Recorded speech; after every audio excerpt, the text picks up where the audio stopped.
Good morning to all. आपका पुनः स्वागत है। आज हम आपके समक्ष जो नगरीय भूगोल है या आदिवास भूगोल है या मानव भूगोल है, उसका एक विषय है नगर और नगरों का विकास की हम बात करें। उस विषय को लेके आपके समक्ष उपस्थित हैं। सबसे पहले जो नगर जो क्षेत्र होता है, जिसको हम ग्रामीण क्षेत्रों से उसकी अपनी जो आर्थिक गतिविधियां वहाँ जो संचालित की जाती है, या जनसंख्या जो आकार होता है, जनसंख्या जो घनत्व होता है, उसके आधार पर विभिन्न देशों के अंदर नगरों के संदर्भ में परिभाषाएं दी गई हैं। अगर एक जनरल नगर के अगर पॉपुलेशन साइज की हम बात करें तो उसमें काफ़ी विभिन्नता है। पुर्तगाल के अंदर 2000 की पॉपुलेशन को ही नगरीय क्षेत्र के रूप में परिभाषित करने के लिए शामिल किया गया है। अमेरिका की बात करें तो 2500 की पॉपुलेशन, कनाडा की बात करें तो 1000 की पॉपुलेशन, और भारत और ऑस्ट्रिया की जब हम बात करते हैं तो पॉपुलेशन साइज की जब हम बात करते हैं तो वो 5000 की जनसंख्या को रखा गया है। डेनमार्क और आयरलैंड की बात करें तो यहाँ क्योंकि छोटे देश हैं या जनसंख्या घनत्व तो काफ़ी कम है, जनसंख्या का जो आकार ही बहुत कम है, तो यहाँ जहाँ डेनमार्क में 250 की पॉपुलेशन, 250 की पॉपुलेशन, और आयरलैंड के अंदर 300 जो है 300 की जो पॉपुलेशन है उसी को पॉपुलेशन साइज के अंदर शामिल कर लिया गया है। लेकिन जो स्पेन है वहाँ पर 10,000 की जो पॉपुलेशन है, उसको वहाँ पॉपुलेशन साइज को आधार बनाया गया है नगरीय क्षेत्रीय परिभाषा के संदर्भ में। जब व्यवसाय की बात करते हैं तो विभिन्न क्षेत्रों के अंदर वहाँ का जो क्षेत्रफल है, वहाँ के जो लोग हैं, या उनका जो विकास का जो स्तर है, उसके आधार पर उसके परिभाषाओं में व्यापक विभिन्नता हमें देखने को मिलती है।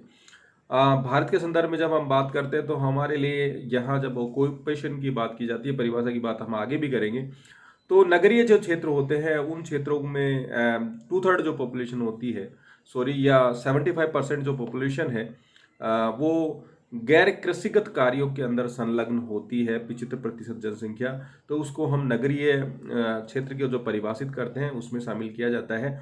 लेकिन इसके परिभाषित स्तर में वैश्विक जो विभिन्न जो देश हैं वहाँ पर व्यापक विभिन्नताएं हमें देखने को मिलती है। क्योंकि आज की वीडियो में हम भारतीय नगरों को परिभाषा की बात हम यहाँ करना चाह रहे हैं, तो यहाँ जब हम परिभाषाओं की बात करते हैं तो 2001 की जो जनगणना की गई और उसमें जो नगरों को परिभाषित किया गया, तो उसके लिए जो मापदंड रखे गए भारत के अंदर, उसमें देखा जाए तो इस 2000 की जनगणना का जो आधार था, या इस नगरों को परिभाषित करने का पूर्व में जो प्रयास किया गया था, वो 1961 के अंदर जो नगरों को परिभाषित किया गया, कहीं न कहीं उसी को 2000 की जनगणना के अंदर भी अडॉप्ट किया गया। यहाँ जो है जो आधार है नगरीय क्षेत्रों को परिभाषित करने के भारत के संदर्भ में, तो किसी भी क्षेत्र के अंदर कोई भी जो संवैधानिक जो निकाय होता है, जिसे उसमें नगर निगम हो, नगर पालिका हो, या छावनी जो है, या नोटिफाइड एरिया हो, टाउन एरिया हो, वो नगर के अंदर होना आवश्यक होता है। ये जो चीज़ें होती हैं जो ग्रामीण क्षेत्र होती हैं वहाँ पर देखने को नहीं मिलती। अन्य जो क्राइटेरिया हैं, जैसे हमने पूर्व में भी कहा, जब पॉपुलेशन साइज की हम बात करते हैं तो 5000 न्यूनतम जो जनसंख्या है उसका आकार जो है होना चाहिए, जबकि कार्यशील जनसंख्या का 75% जो है वो गैर कृषिगत, यानी कि जो सेकेंडरी, टर्सरी, क्वार्टनरी जो इकोनॉमिक जो एक्टिविटीज़ होती हैं उसके अंतर्गत उसमें शामिल होना जरूरी होता है। जब जनसंख्या घनत्व की हम बात करते हैं तो भारत के संदर्भ में 4000 व्यक्ति प्रति वर्ग किलोमीटर एरिया के अंदर जो रहते हैं उसको नगरीय परिभाषा के अंदर शामिल किया गया है। तो इस तरह से कुछ कुछ पॉपुलेशन, ऑक्यूपेशनल डेंसिटी, और कुछ स्टेट्यूटरी जो टाउन्स जो होते हैं या संवैधानिक जो नगर होते हैं, वो परिभाषा के लिए इन सब चीज़ों को यहाँ शामिल किया गया है। अब यहाँ जब हम नगरों की हम बात करते हैं तो उसमें भी हमें एक व्यापक विभिन्नता हमें देखने को मिलती है। एक तो होता है सेंसस टाउन होता है।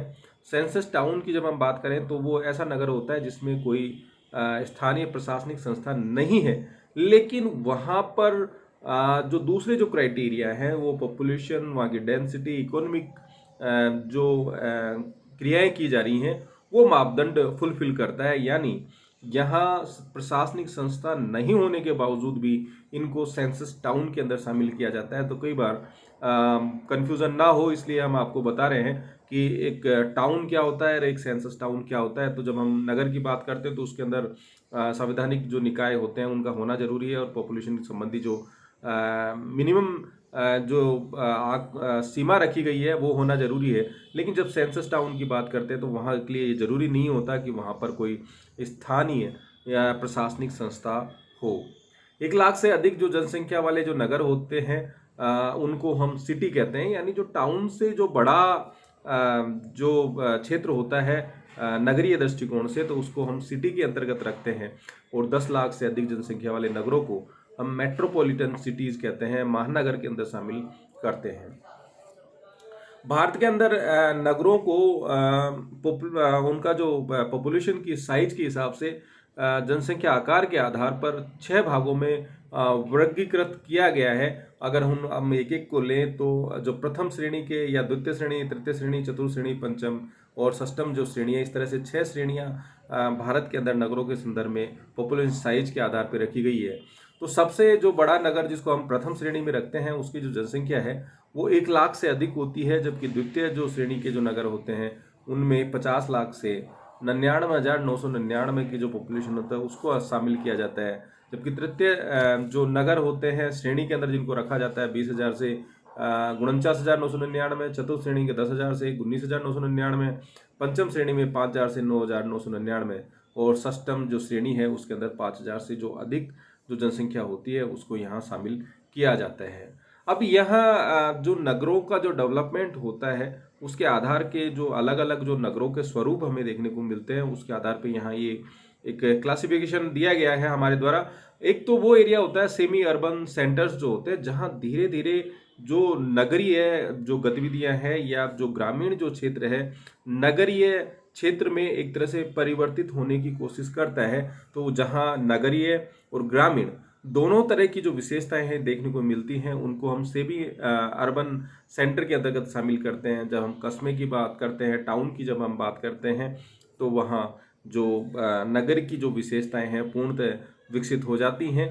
और जब टाउन से जो बड़ा जिसमें पॉपुलेशन जो साइज होती है 1 लाख से या 1 लाख से अधिक हो जाती है तो उसको हम सिटी के अंदर, और जब सिटी की जो पॉपुलेशन धीरे धीरे इंक्रीज हो जाती है तो यहाँ एक चीज़ हमें ध्यान रखनी है कि जब टाउन की बात करें, सिटी की बात करें या मेट्रोपोलिस या मेट्रोपॉलिटन सिटी की बात करें, तो वहाँ इनकी पॉपुलेशन साइज में अंतर आने के साथ साथ यहाँ जो विभिन्न प्रकार की ऑक्यूपेशनल एक्टिविटी जो की जा रही है उसका जो आकार है, जो साइज है, उसके अंदर भी अंतर देखने को मिलता है। टेक्निकल डेवलपमेंट में अंतर देखने को मिलता है, जो सर्विसेज हैं उसके अंदर स्पेशलाइजेशन देखने को मिलता है।